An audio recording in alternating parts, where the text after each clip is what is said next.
මිනිස්සු ඔය වඳින අත් දෙකෙන්මයි බෙල්ල මිරිකන්නේ. කම්පාවෙන්ට නරකයි. අර මතකද පොඩි කාලේ අහලත් ඇති. එක පොකුණක් තියෙනවා වතුර හිඳිච්ච. පොකුණේ ඉබ්බොත් ඉන්නවා, මාළුත් ඉන්නවා, කොක්කුත් ඉන්නවනේ. වතුර හිඳුනට පස්සේ ඉබ්බෙක් ඇවිල්ලා කොක්කුන්ට මොකක්ද කියන්නේ? කොකෝ වතුර තියෙන තැනකට ගිහින් දාපන්. කොකා කියනවා ගිහින් දාන්න. ගමන ඉවර වෙනකන් කට අරින්න එපා. මේක හොඳ පණිවිඩයක්. කට වහගන්න තරමට ප්‍රශ්න අඩු නැද්ද? කවදා හරි හොඳ හාමුදුරු කෙනෙක් ගෙනල්ලා හොඳ බණක් අහන්න. එතකම් මම මේ කියන ටික පිළිපදින්න. කොක්කු දෙන්න කෝටුවක් අරගෙන දෙපැත්තෙන් හපා ගන්න. ඉබ්බට කියනවා මැද්දෙන් හපා ගනි. උඩින් යනවා. හැතැම්මක් විතර යනකොට යට හිටපු මිනිස්සු වගේ ඉබ්බට ඔච්චම් කරනවා. ඉබ්බෙක් උඩින් යනවා කියලා. අපිට කොච්චර ඔච්චම් කරලා තියෙනවද මිනිස්සු? මෙහෙම දේශනා කරන්න හේතුව මිනිස්සු හරි කුහකයි. එහෙම නැනේ. මිනිස්සු හරි ඊර්ෂ්‍යයි. මිනිස්සු කැමති නෑ පින්නතුනේ අපේ දරුවෙක් විභාගයකින්වත් පාස් වෙනවට කැමති නෑ. හරියට පද හදනවා. ඔය ඇත්තන්ගේ පැතිවල එහෙම නැතුව ඇති. මම කියන්නේ බොහෝ පැතිවල එහෙමයි. මිනිස්සු හරියට ගතු කියනවා. සමහර විට මේ අම්මලාට මතක් වෙනවත් ඇති අපේ ගමේ අහවලා වාගේ කියලා. මිනිස්සු එහෙමයි. මිනිස්සු කවදාවත් සතුටු නෑ අපිට හරියනවට. හරි කැමති වරදිනවනම්. ඉබ්බටත් ඕක උනේ. ඉබ්බ යනකොට මිනිස්සු ඔච්චම් කරා. ඉබ්බ මොකද කළේ? අර මිනිස්සුන්ට බැන්නා. බනිනකොට ඉබ්බ වැටිලා මැරුණා. අපි මොකද කරන්නේ? කියමු බලන්න. ඔය ජීවිතේ කේන්ති ගියා නම් කවදා හරි කේන්ති ගියේ. පින්නතුනි මම මේ හරි කරුණාවෙන් දේශනා කරන්නේ. එක වචනයක්වත් අහක නම් දාන්න එපා. එක වචනයක්වත් අපත යවන්න එපා. මේ පින්නතුන් ජීවිතේ කේන්ති ගත්තනම් කේන්ති ගත්තේ කවුරු හින්දාද? කවදාවත් මේ අම්මලාට තාත්තලාට ගෙදර දවල්ට බත් කාලා ඉඳගෙන ඉන්නකොට ඔය කේන්ති ගිහින් තියනවද? නිකන් ඉන්නකොට නෑ. ඉබ්බට කේන්ති ගියේ කවුරු හින්දාද?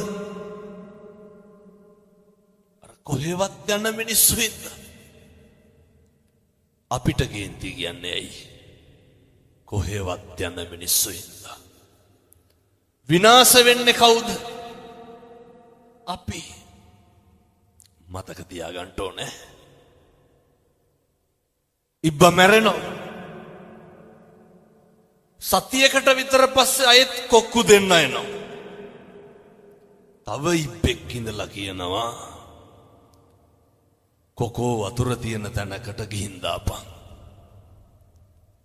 කොක්කු දෙන්න මොකද ඉබ්බට කියන්නේ? කවදාවත් ආයේ ඉබ්බ ට්‍රාන්ස්පෝර්ට් කරන්නේ ඇයි? ඉබ්බන්ගේ කටවල් හොඳ නැහැ. 1000ක් පොරොන්දු ගිවිස්සනවා මොකේද? පොරොන්දු වෙනවා කොකෝ කට අරින්නේ නැහැ ගිහින් දාපන්. අයත් පරණ විදිහට කෝටුවක් අරගෙන දෙපැත්තෙන් හපාගෙන යනවා. හැතැම්ම දෙකක් විතර යන්න ඇති. අයිත්තර යට හිටපු මිනිස්සු ඔච්චම් කරනවා ඉබ්බෙක් කුඩි යනවා කියලා. අර ඉබ්බද කට ඇරී නෑ. අර කෝටුව තව ටිකක් හයියෙන් හපාගත්තා. දැන් පාඩුවේ යනවා. අපිත් ඔහොම තමයි. අපි ඉවසනවද කරන්නේ කල්මරනවද කරන්නේ? අපි කියන්නේ ඔය පස්සේ බලා ගන්නම්කෝ. පස්සේ බලන්න යන්න එපා. මෙහෙම ටිකක් ඉන්නම් කියලා කියනව නේද? ජීවිතේ පුරුදු වෙන්න කල්මරනවට වඩා ඉවසන්න. මේක ටිකක් ඉවර වෙනකන්වත් මීටර් 500ක් විතර ඉබ්බ ගියා. අටවත් ඇරියෙන්. දැන් ඉබ්බට ඉන්න බෑ. ඇයි? කොක්කෝ කිව්වේ නෑනේ උඹ හරි හොඳයි කියලා. බැරිම තැන ඉබ්බ අහනවා කොක්කුන්ගෙන්. යාළුවනේ මං හොඳයි නේද කියලා. ඒ කොකාට මොකද ඉබ්බට මොකද වෙන්නේ? වැටිලා මැරෙනවා. පුරුදු වෙමු. ජීවිතේ මිනිස්සු ප්‍රශංසා කරන්න කටින්මයි නින්දා කරන්න. අපිට හොඳ නොකියපු කවුරුවත් බැනලා තියෙනවද? සැලෙන්න එපා. කම්පා වෙනවා කියන්නේ මොකක්ද? හෙල්ලෙනවා. චලනය වෙනවනේ. හෙල්ලෙන්න එපා. සේලෝ යතා ඒක ඝනෝ වාතේන සමීරති. එවං නින්දා ප්‍රශංසාසු න සමිච්ඡන්ති පණ්ඩිතා. පර්වතයක් වගේ ඉන්න. බණින එක කාගේ වැඩක්ද? ඒක අනුන්ගේ වැඩක් නේ. මොකටද අපි කුලප්පු වෙන්නේ? අපි කවදාවත් මේ අම්මලා තාත්තලා ඔය කටින් කුණුහරුපයක් කිව්වනම් කිව්වේ අපිට දානුන්ටද? අපි අපිට කුණුහරුපෙන් බැන ගන්නවද? කාටද කුණුහරුපෙන් බණි? මේ පැත්තේ උදවිය නම් තම තමන්ට බැන ගන්නවත් දන්නේ මං කියන්නේ මේ. ඒ වනික් පැතිවල එහෙම නැහැ. හැබැයි පව් පිරෙන්නේ කාටද? අපිටනේ පව් පිරෙන්නේ. මොකටද දැන් අනුන්ට බැනලා අපි පව් පුරවගන්නේ? ඕක නවත්තන්න. බණින එක නවත්තන්න. කුණුහරුප්ප කියන එක නවත්තන්න. මොකද නින්දාවයි ප්‍රශංසාවයි ඔය දෙකම එකට තියෙන එකක්. මිනිස්සු සියදිවි නසා ගන්නේයි පුරුද්දක් නෑ අටලෝ දහමේ. කම්පා නොවී ඉඳලා ජීවිතේ දැන් ඉඳන් අදිෂ්ඨාන කරගන්න. මේක මම කරන යෝජනාවක්. කවදාවත් මගේ අම්මේ තාත්තේ කිසිම කෙනෙක් ගැන ප්‍රතිරූපණම් ගොඩනගන්න එපා. ඇයි? ප්‍රතිරූප කියන ඒවා කඩාගෙන වැටෙනවා. නැද්ද ජීවිතේ හම්බුනේ ඔය මම ඒ කියන විදිහටම කියන්නද? අපේ අම්මලා කියනව නේද ඔය අපි හොඳයි කියලා හිතාගෙන හිටපු එවුන්මයි.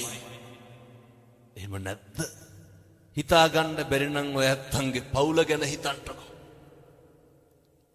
හොඳට හිටපු මිනිස්සු නේද? කවදා හරි වින කරන්න.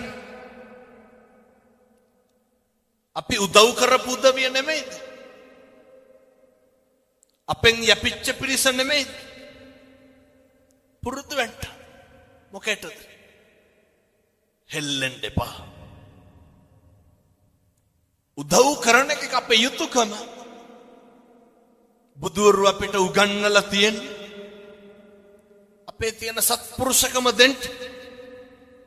ඇල්ලතර වීදුරුවක දෙයක්වත් බලාපොරොත්තු නම් වෙන්න එපා. ප්‍රතිරූප ගොඩනගාගෙන බලාපොරොත්තු වුණාම දුක අඩුයිද වැඩිද? මොකටද ප්‍රතිරූප? මිනිස්සු වෙනස් වෙනවා.